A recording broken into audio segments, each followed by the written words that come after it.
Developers and managers consistently make three key mistakes that keep them from being seen as senior leaders and keep them from being promoted. In this video, I tell you what those three mistakes are and how you can avoid them. And stick around until the end, where I give you one extra tip that massively accelerated my career. Hi guys, welcome back to my channel, where I share the lessons of how I grew my career from a small town developer to a senior leader in big tech.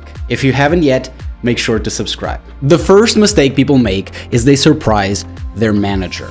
The most common example is when a deadline is going to slip and the manager finds out way too late. For example, in my previous job, there was a process where we had to fix security findings within a certain time.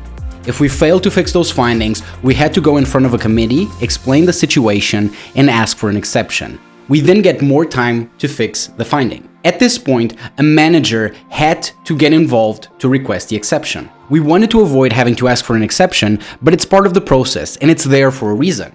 It's okay to ask for an exception. The issue that some departments had was that they didn't keep their manager updated on this. So frequently, the manager would find out he'd have to ask for an exception the same week of the deadline, sometimes even the same day. These surprises had several negative effects. The organization would lose trust in the manager and the team.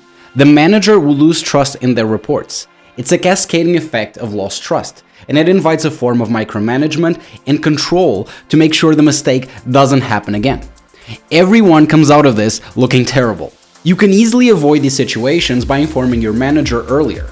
This would let the manager take actions if needed. For example, they could decide to reprioritize the work to avoid having to ask for the exception, or they could manage the expectations of the stakeholders to avoid losing their trust. The second mistake people make is to give work to their manager. Our managers hire us so we can deliver value, not so that we can increase cost. The manager should be delegating topics to you and not the other way around. I see a lot of developers coming to their managers with problems that are not for the manager to solve. For example, a request to a partner API is failing. Instead of immediately going to the manager, ask yourself how you can solve this. You can partner with a product owner and send emails to the partner, or try to schedule a meeting to discuss the issue. You still want to keep your manager informed of any risk to deadlines so there are no surprises, but you also want them to know that you're handling it. You only want to bubble up things that need their attention. For example, if you have an uncooperative partner, your manager might need to escalate this. The main point is not to let your first step be to throw the problem over the fence for your manager to handle. Another example is when you're working on a technical proposal. At a lower level of experience, the manager only expects you to come up with options on how to tackle the problem. But at a higher level, you should always give your opinion and recommend an option. You are often much closer to the problem than your manager, and you're in a better position to make a recommendation.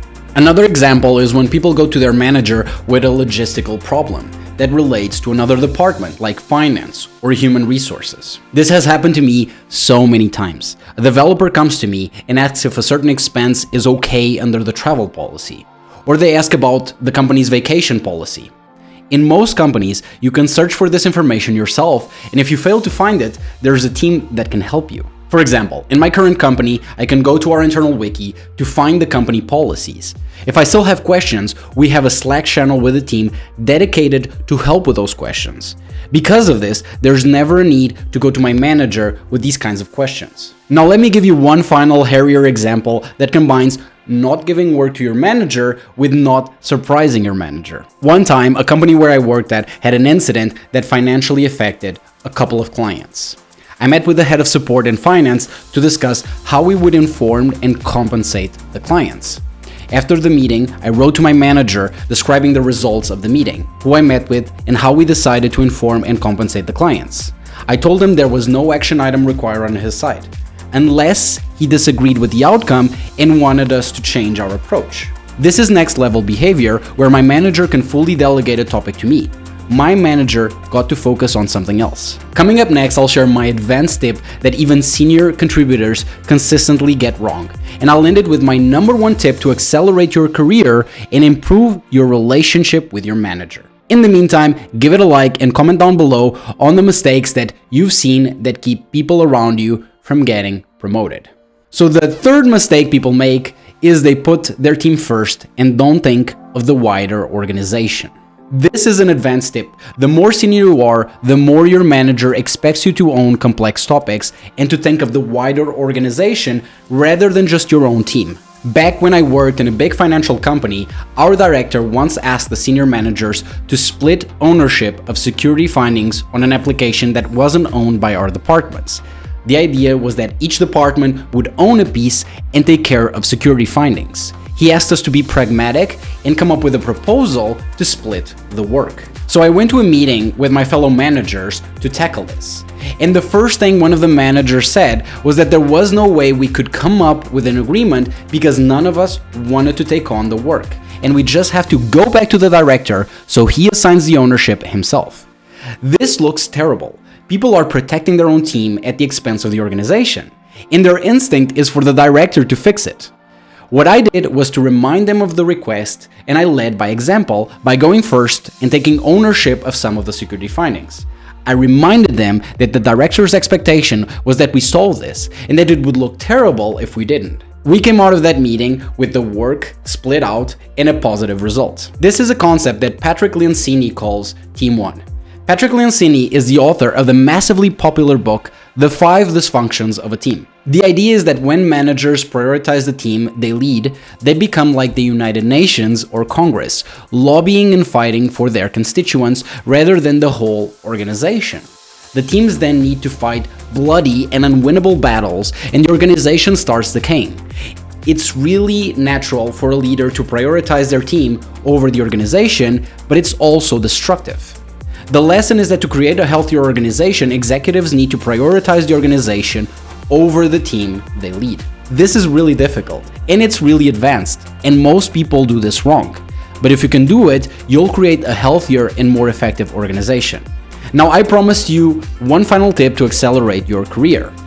When I was leaving my previous company, there were some nice speeches in my goodbye party, and my manager shared one of the things that he most appreciated about me. That was that when he gave me a piece of feedback, I didn't get defensive and I executed on it. Frequently, within 1 or 2 weeks, he would see ripple effects of the suggestion he made.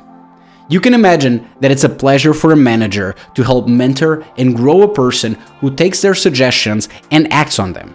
Now, what's far more common is that people get feedback from their manager and get defensive, or they fail to put any attention on it. It's a terrible sign if your manager needs to repeat their feedback. So the tip to accelerate your career is to take your manager's feedback seriously and prioritize taking action on it. Be easy to give feedback to. Don't get defensive. Thank them for it and make sure the manager sees results fast. So we discussed a lot. Let's recap the top ideas that will help you grow to a senior position. First, don't surprise your manager. Bubble up things that need their attention. Don't hide it. Next, don't give work to your manager that you can handle yourself. Third, as a senior leader, your top priority should be your organization and not the team you lead. And finally, when your manager makes a suggestion or gives feedback, don't get defensive, take it seriously, and execute on it right away. If you like this video, you'll enjoy this one on the biggest salary mistake to avoid. If you want more content like this, subscribe. I publish content like this all the time.